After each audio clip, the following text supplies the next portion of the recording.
Olá! Começa agora o nosso Virtuosa, um programa produzido pela paróquia Nossa Senhora Rainha e que quer falar ao seu coração de mulher, com temas que você gosta mesmo de ouvir e de assistir.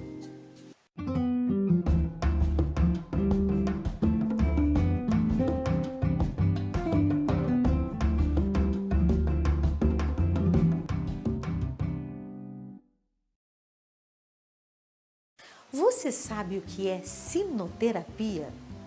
Hoje nós vamos conversar sobre essa terapia que funciona com o auxílio dos animais e os resultados são surpreendentes. Gente, no quadro de moda, vamos aprender a utilizar gravatas como um acessório para lá de moderno. No quadro de nutrição, o médico Wesley Schunk fala sobre os pilares para a qualidade de vida. Vem comigo, não sai daí não, porque o Virtuosa já está no ar.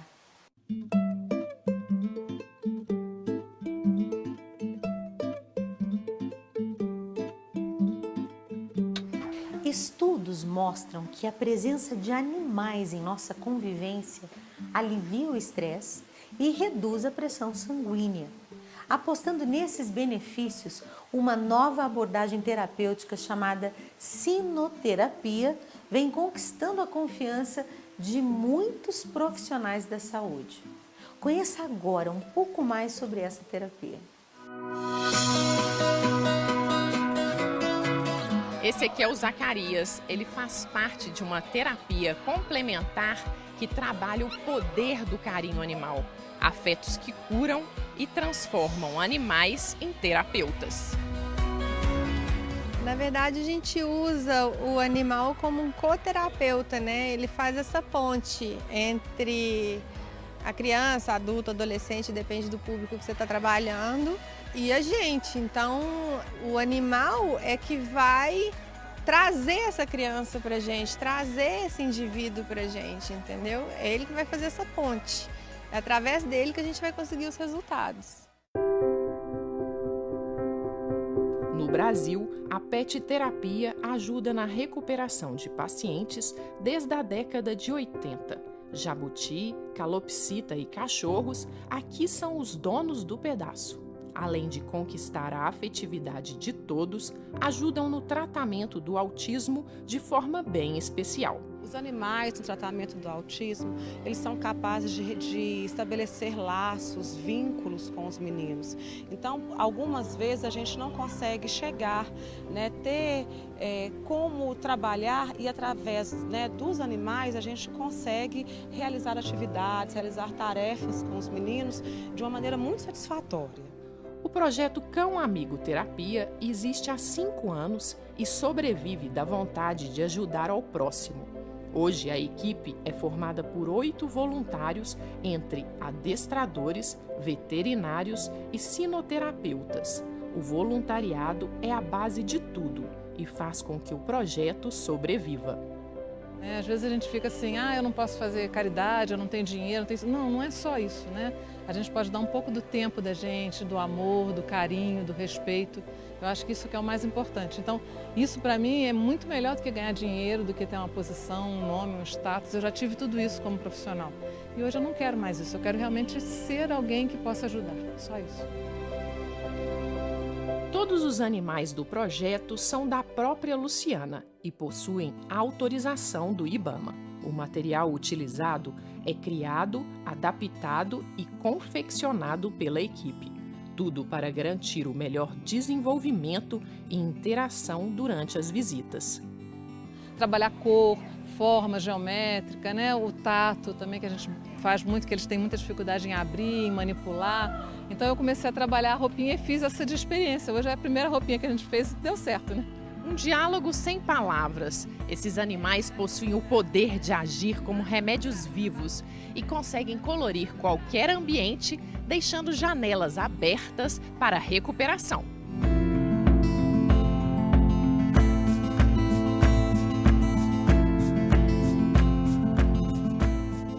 Deus é maravilhoso e nos dá as ferramentas exatas, aquelas que realmente vão surtir efeito na nossa alma quando a gente precisa de ajuda para ter a melhor vida possível. E é por isso que nós estamos aqui com a Michele Malab. Bem-vinda. Obrigada. Muito obrigada desde já por ter vindo ao Virtuosa. Obrigada, presente para você. E a gente começa com presente. Olha aqui, ó, na Montanha Russa, vivendo a maternidade no autismo. Nosso assunto hoje é sobre a pet terapia. E a Michele traz para nós o assunto de uma forma única e vai contar pra gente a experiência com seu filho na pet terapia dentro do quadro de autismo. Como é que é isso, Michele? Conta pra gente como é que você descobriu a pet terapia. Bom, na verdade, a pet terapia nos descobriu. Eu conheci a Luciana Vilela, que se tornou uma grande amiga, e ela trabalha com a terapia de animais, pet terapia.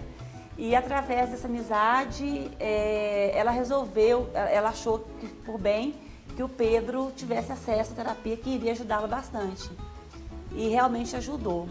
Ajudou, eles começaram com um trabalho educacional, junto com os cachorros, e ele se encantou com os cachorros e até hoje é uma amizade eterna. O amor animal é capaz de ajudar muita gente a querer mesmo buscar a cura da doença. Eu acho assim, que a pessoa ter vontade de viver, sabe? Eu acho que o animal ajuda muito nisso. Quantos anos tem o Pedro?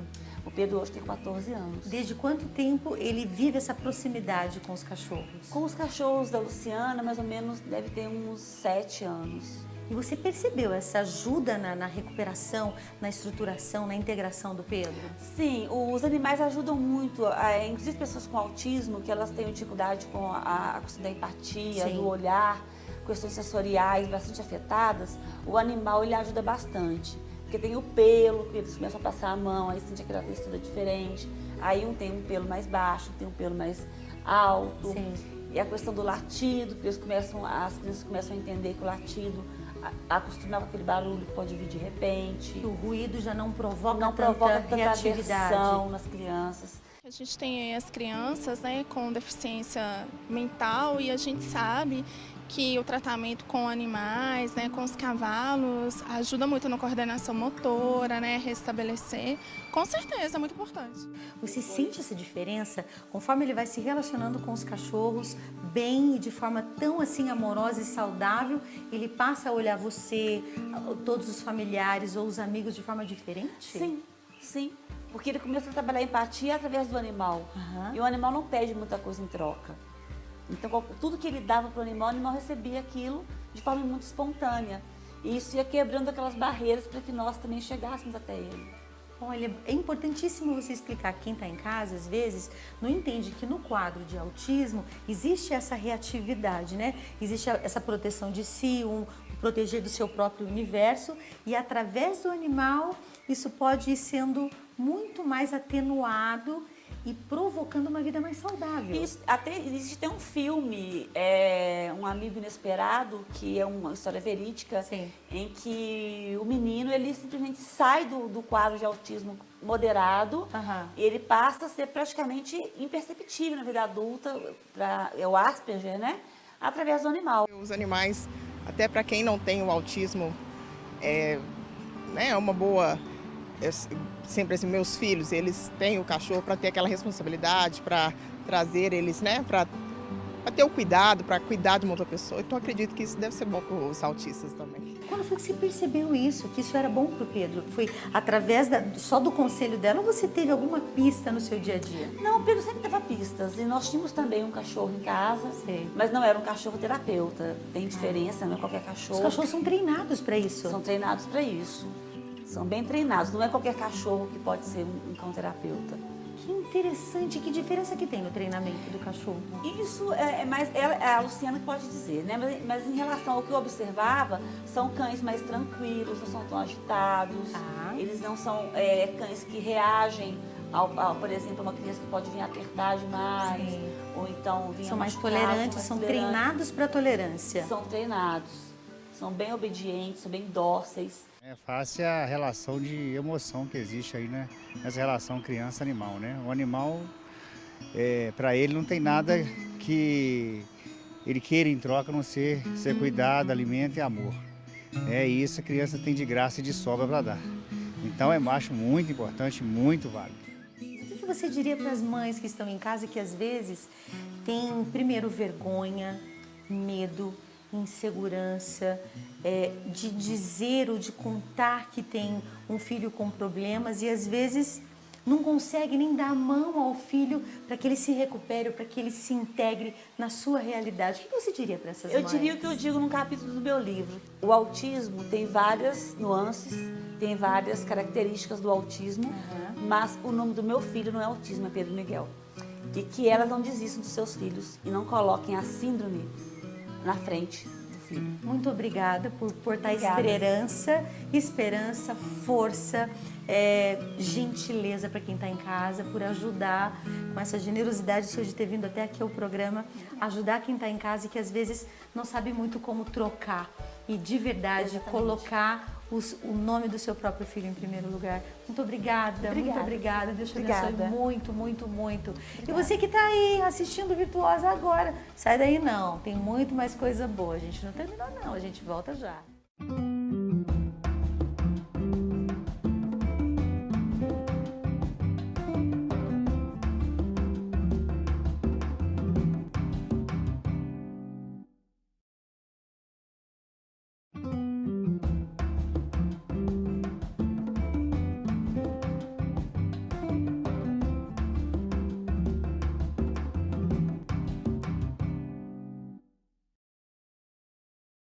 Estamos de volta com o Virtuosa, um programa que quer falar ao seu coração de mulher.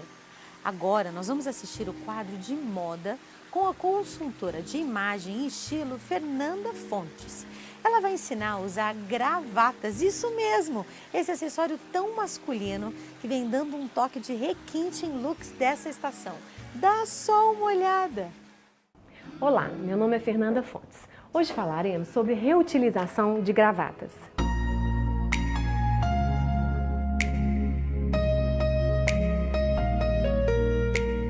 Falaremos um pouco sobre como reutilizar as gravatas no vestuário feminino.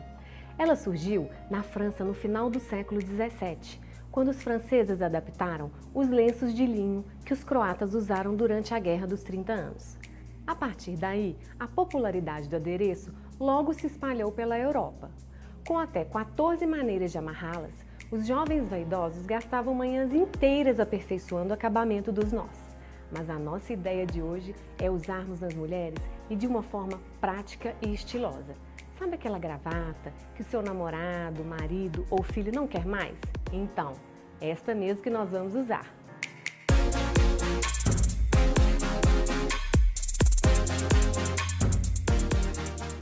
Eu, particularmente, adoro as gravatas usadas de todas as formas.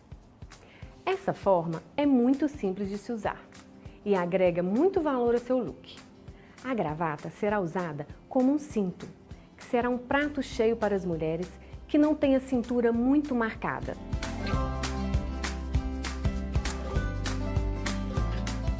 Faça a amarração como se você fosse fazer um laço. Só que de um lado você não faz a voltinha e deixa ele soltinho. Fica muito bacana. Quem imaginou que uma gravata poderia se transformar em um cinto?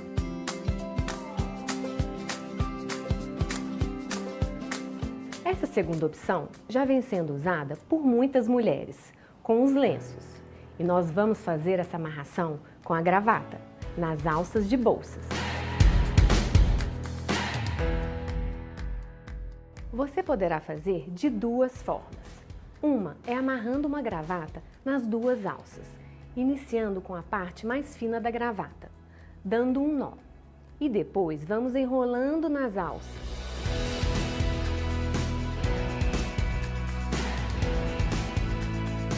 E se termina com a parte mais grossa, aparecendo para dar um charme a mais para sua bolsa.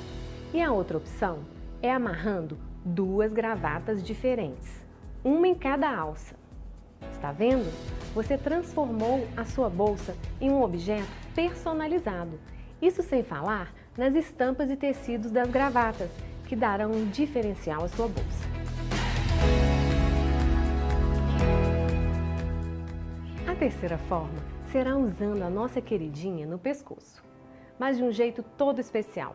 Uma é usando ela já com um nó de sua preferência, colocando um broche ou vários, e usando-a com um laço frouxo, como se fosse um colar.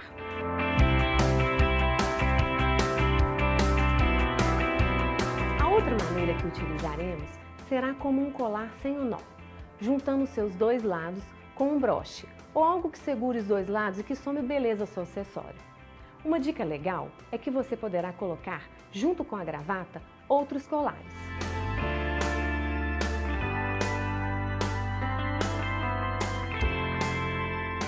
Eu não me esqueci da gravata borboleta. Ela também pode ser usada pelas mulheres no pescoço e fica super feminino. Olhem só que charme!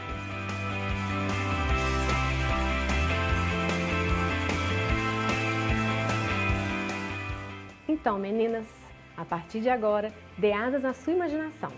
Nos vemos num próximo quadro de moda. Até lá!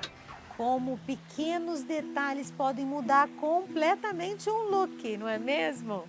Amei as várias possibilidades de usar uma gravata, Fernanda. Muito obrigada, super criativo. E agora vamos assistir o quadro de nutrição com Wesley Schunk.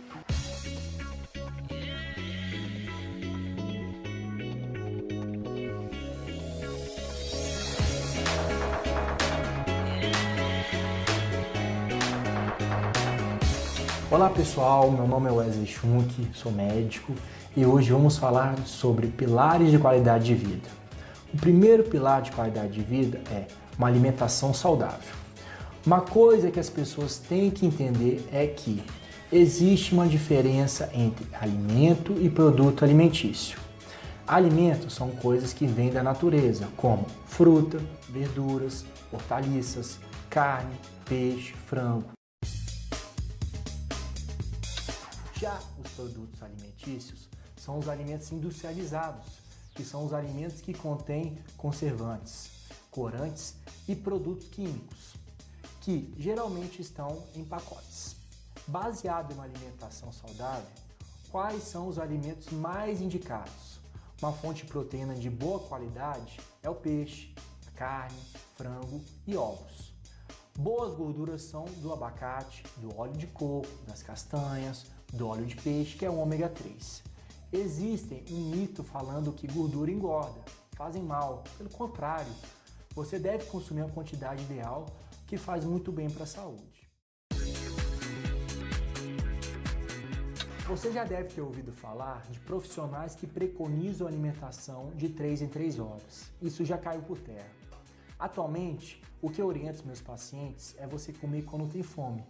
Porque quando você come a cada 3 horas, você acaba estimulando o seu sistema imunológico e hormonal. E você já deve ter ouvido falar, pessoas que comem menos vivem mais.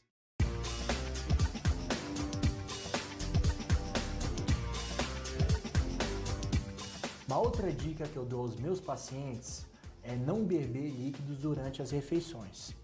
Porque quando você alimenta e ingere líquido, logo em seguida você atrapalha a digestão e dificulta a eficácia das enzimas digestivas.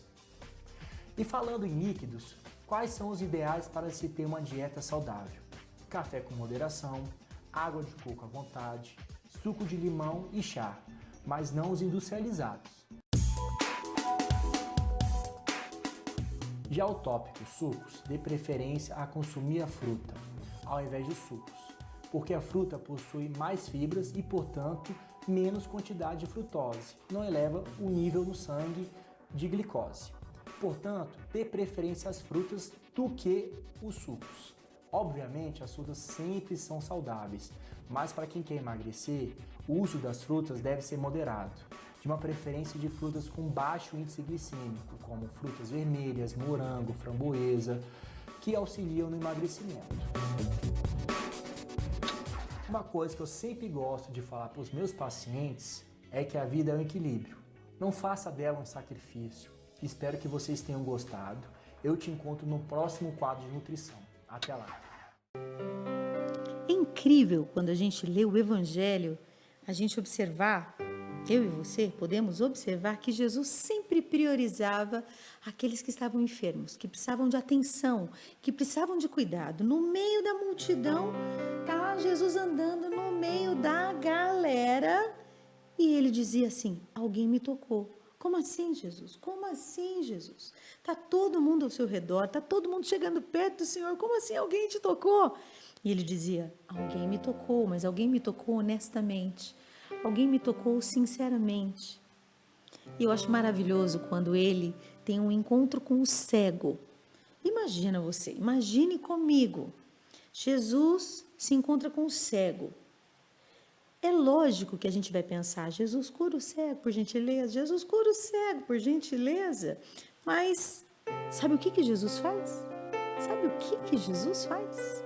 Ele pergunta ao cego: o que você quer que eu te faça?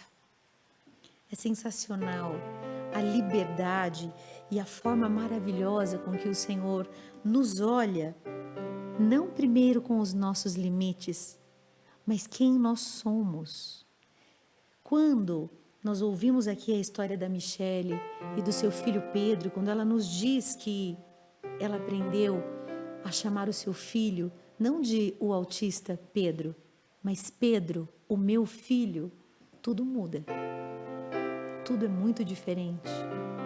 E eu acho que é assim, o jeito que a Michele olha para o seu filho Pedro, é o jeito que Jesus olha para nós com as nossas limitações.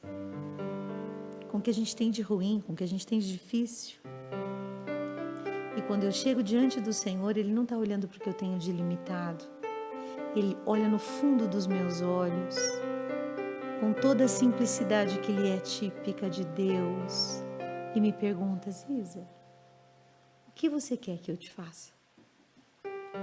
Ele não começa: Ziza insegura, ou insegura Ziza, ou orgulhosa Ziza, ou agitada Ziza, ou ocupada Ziza, ou temerosa Ziza. Não, ele pergunta: Ziza, o que você quer que eu te faça? É simples. Entender que a nossa fraqueza é realmente a nossa fortaleza. E que a nossa porta de entrada não é o que a gente tem de ruim, mas é o amor com o qual o Senhor nos olha. Santa Teresa d'Ávila diz assim: olha a quem te olha. A gente não precisa mendigar um olhar de respeito, ou de zelo, ou de cuidado, ou de cura. A gente merece esse olhar. Tudo muda se o nosso olhar muda, se o nosso nome vier primeiro, antes do nosso limite, antes do nosso pecado, antes dos nossos defeitinhos tão conhecidos por todos com quem a gente convive. Porque se você for perguntar, todo mundo vai saber o seu defeito rapidinho. E é lindo que o Senhor me pergunta, apesar de todos eles: Ziza, o que você quer que eu te faça? É o que Ele pergunta para você. Ele é simples. Isso aqui é o que eu tenho para dizer para Ele hoje. Com minha fraqueza de não ser perfeita, não, canto a fortaleza de falar com o coração. Tenho a certeza de ter Deus em meu caminho. Às vezes eu não vejo, mas nunca estou sozinho. Deus é bem simples, é amigo certo. Deus é bem simples, consolo sempre perto. Deus é bem simples, é amigo certo. Deus é bem simples, consolo sempre perto. Deus é bem simples, é amigo certo. Deus é bem simples, consolo sempre perto.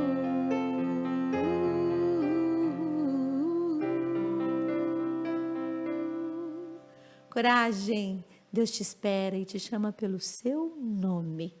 O Virtuosa volta na próxima semana. Beijo, tchau.